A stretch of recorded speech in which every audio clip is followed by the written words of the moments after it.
Hello, welcome to Virgo Philippines. So ito po yung reading natin para sa mga Virgo. This is for Virgo Twin Flame reading. Paalala lang, hindi ito para sa lahat. So kunin mo lang yung mga magre-resonate para sa'yo. Also, if you're a cross-watcher, pwedeng ikaw ito at hindi si Virgo. Okay, pwede magkapalit-palit ang role. So bahala ka nang ilagay ang sarili mo sa sitwasyon. So, start na natin ang reading. Also, we do have Unicorn Princess Tarot Madam PTV channel. Feel free to check it out. May mga reading din po tayo dyan para sa mga Virgo. So, start na natin. So, we have here 8 of Cups, 9 of Cups, the Lovers, 8 of Cups, the Dragonfly. So, syempre, hindi ko na, kumbaga inaasahan ko na magkakaroon kayo ng same number dito because you are twin flame. You're mirroring each other. We have your 8 of cups sa side ng person mo and then 8 of cups then dito sa person dito sa side mo. So it feels like you're enjoying each other. So nai-enjoy nyo kung ano man yung nangyayari sa inyo ngayon. There's a lot of feeling na parang someone here is having this no fear na siya or wala nang kinakatakutan pagdating sa obligation. Like, getting ready na itong energy nyo dito. And we have here the Lovers, Gemini energy. We could be dealing with the Gemini, Cancer, Scorpio, Pisces energy. Ayan o, and 9 of Cups. At saka nakukuha ko yung energy nyo talagang nagle-level up na yung inyong connection kasi can you see the number from 8 napunta siya sa 8 of cups napunta sa 9 of cups. Yan.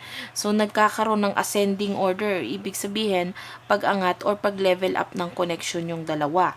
And the Lovers right here is like nagkakaroon ng union, partnership, and a lot of love sa inyong dalawa at saka a relationship evolving. Ibig sabihin, if there's this deep love between the two of you, and yung connection nyo lalong tumibay, and this time around I feel like kung ano yung choice maaaring pinipili na kung ano yung tamang choice this time, and it is partnership na nakikita ko sa inyong dalawa. And we have here the Dragonfly. I feel like things are going to come out of light na, kumbaga kung ano man yung mga itinatago unti-unti na yung magbubukas or mag-open. Kasi unti-unti na kayong nakaka-adapt or unti-unti na kayong nagkakaroon ng kumbaga pagbabago sa mga kumbaga sa sarili nyo as a person. Unti-unti nyo na nagkakaroon na ng buhay, parang nabubuhayan na kayo ng loob pagdating dito sa connection na ito. Kumbaga maaaring yung mga sakit, yung mga pain ay unti-unti nang nawawala dito or possible nawala na at all, and I feel like you are getting ready na pagdating dito sa union or pagkikita or pagsasama na ito. And we have here Page of Wands, 3 of Pentacles, Temperance, and Page of Swords. I feel like you have learned something. Meron kang nalaman with regards to this karmic relationship or possible na malalaman pa lang.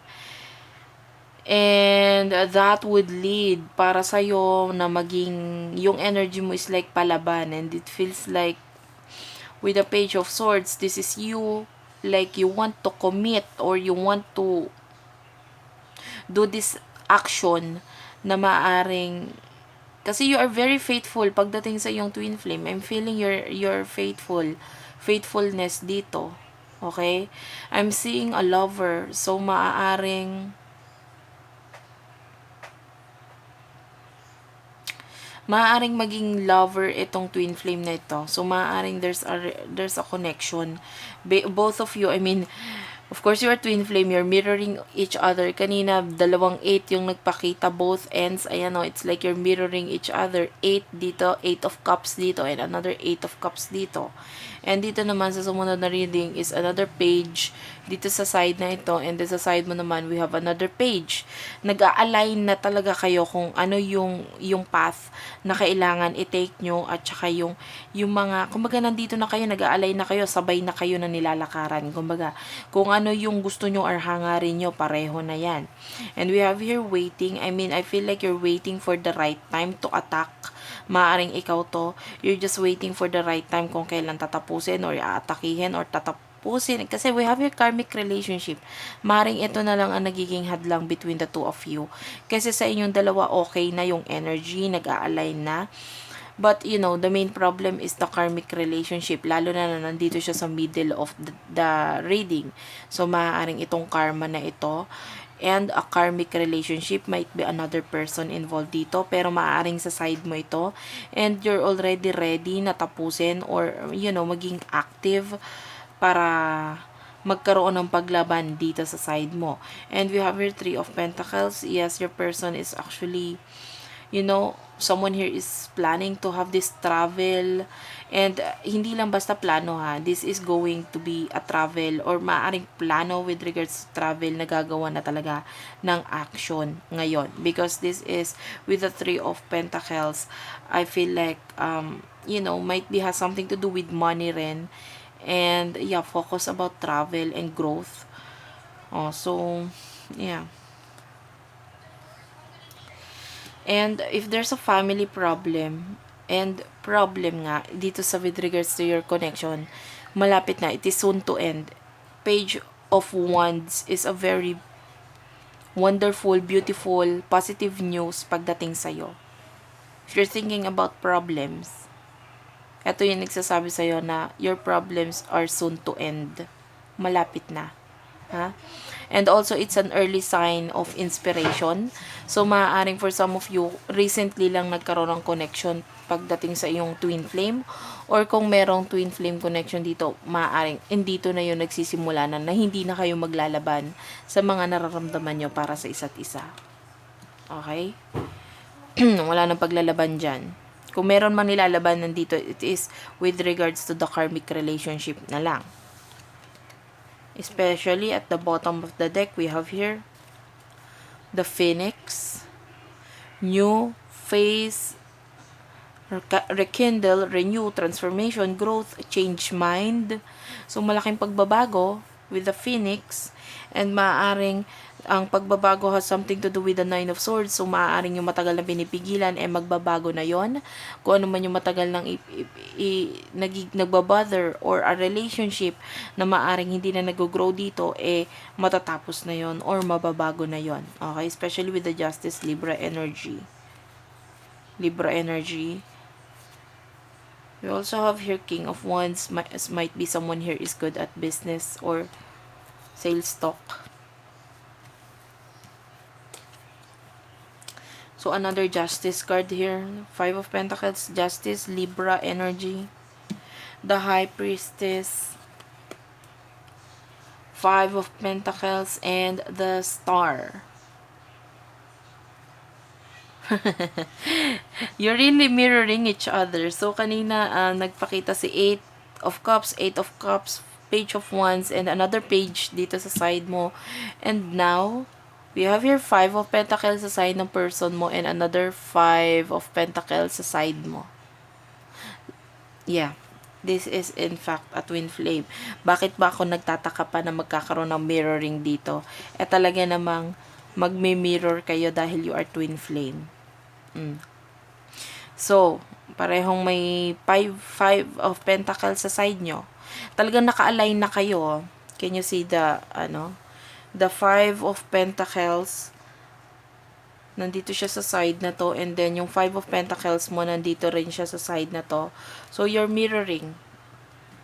8 of 8, Page, and then now Five of Pentacles. And number 5 means changes. Means change. A lot of changes will happen. Malaking pagbabago sa side mo at saka sa side niya. Okay? And we have here the Star. Parang kinonfirm or kinlarify niya yung Five of Pentacles with the Star. So that is Aquarius energy. With the High Priestess, meron kasi ditong connection na talagang ramdam mo na, especially sa side mo, mas ramdam mo yung twin flame connection between the two of you. Alam mo na yon.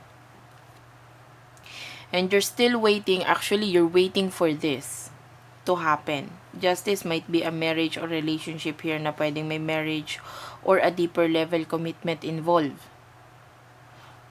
Pero, I feel like it's a win-win situation. Kasi, the truth will come out. Kung ano man yung katotohanan, lalabas na dito. Especially kung matagal na itong inisip-isip with the cassette right here. And I feel like you're both conditioning each other. So, may pag-aayos sa parehong side. Inaayos mo yung sarili mo, inaayos niya yung sarili niya. I feel like this connection is already preparing for union.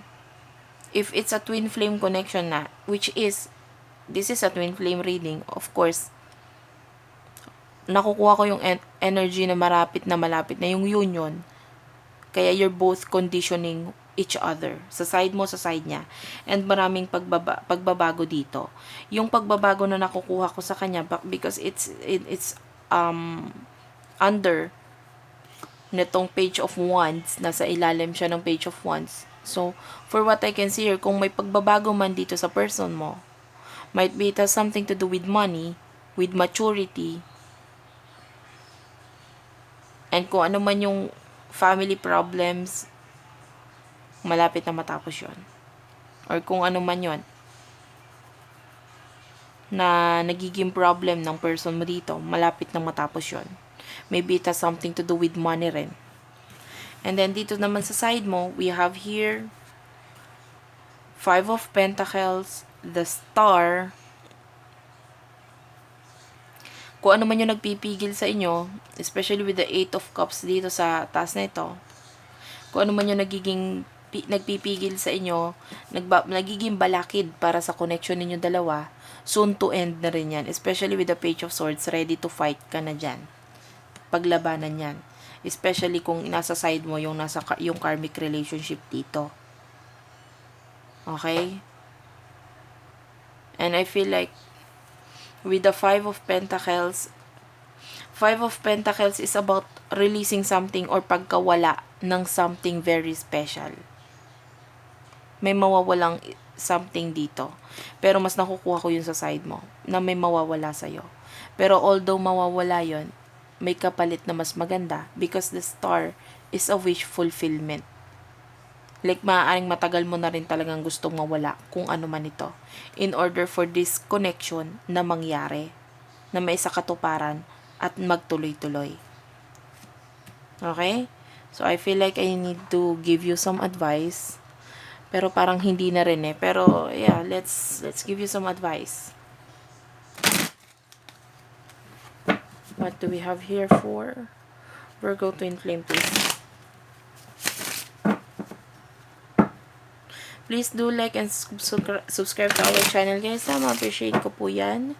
Lalo dun sa ating new channel, which is the Madam P TV. Feel free to check it out. May mga reading din po tayo dun para sa Virgo. So, kunin ko na lang yung advice for you. Natutuwa ako at nakakasama ko kayo. Yung iba dyan nakasama ko throughout their twin flame journey life, or journey nila, twin flame journey nila. Salamat sa panonood ninyo. At natutuwa ako na malapit na yung inyong union.